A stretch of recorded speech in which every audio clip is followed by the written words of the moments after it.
சென்னை பத்திரிகா நேயர்களுக்கு வணக்கம். சென்னை ஃபைல்ஸ் முதல் பக்கம் பட விமர்சனம். விமர்சிப்பவர் சென்னை பத்திரிகா சிவாஜி. கிரைம் நாவல் எழுத்தாளர் மகனான நாயகன் வெற்றி அவருடைய அப்பாவின் வாழ்க்கை தொடர ஒரு பத்திரிகையில் எழுதுறதுக்காக சென்னைக்கு வர்றாரு. சென்னைக்கு வந்த இடத்துல போலீஸ் இன்ஸ்பெக்டர் தம்பி ராமையா நட்பு கிடைக்குது.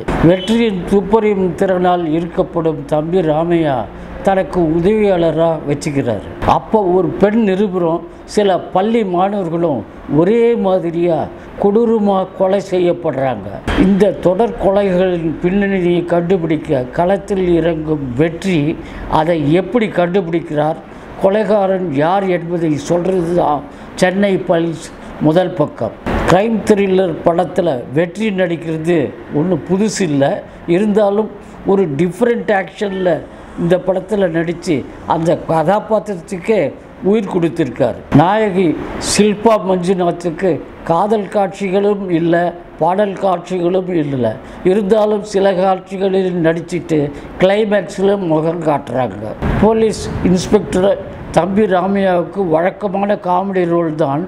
பிறகு குணச்சித்திர வேடத்தில் நடித்து பார்வையாளர்களை கலங்க வச்ச முயற்சி செஞ்சுருக்கார். வில்லன் நடிகர் மகேஷ் தாஸ் வேடத்தில் மிரட்டி நடிச்சிருக்கார். நகைச்சுவை காட்சிகளில் டெடில் கிங்ஸ்லி சிரிக்க வைக்கிறார். இசையமைப்பாளர் ஏஜேஆர் இசையில் பாடல்களும் பின்னணி இசையும் கதைக்கு ஏற்ப பயணித்திருக்கிறது. அரவிந்த் ஒளிப்பதிவும் விஷாலின் படத்தொகுப்பும் படத்துக்கு பலம் சேர்த்திருக்குது. எழுதி இயக்கிருக்கும் அனிஷ் அஷ்ரப் கமர்ஷியலாக சொல்லியிருக்கார். அவருக்கு பாராட்டுக்கள். நன்றி, வணக்கம். சென்னை பத்திரிகா டிவி நேயர்களுக்கு வணக்கம். லைக் பண்ணுங்கள், ஷேர் பண்ணுங்கள், சப்ஸ்கிரைப் பண்ணுங்கள். மறக்காமல் பெல் பட்டன் ப்ரெஸ் பண்ணுங்கள். அப்போ தான் நாங்கள் போடுற வீடியோ உடனுக்குடனே உங்களுக்கு ரீச் ஆகும்.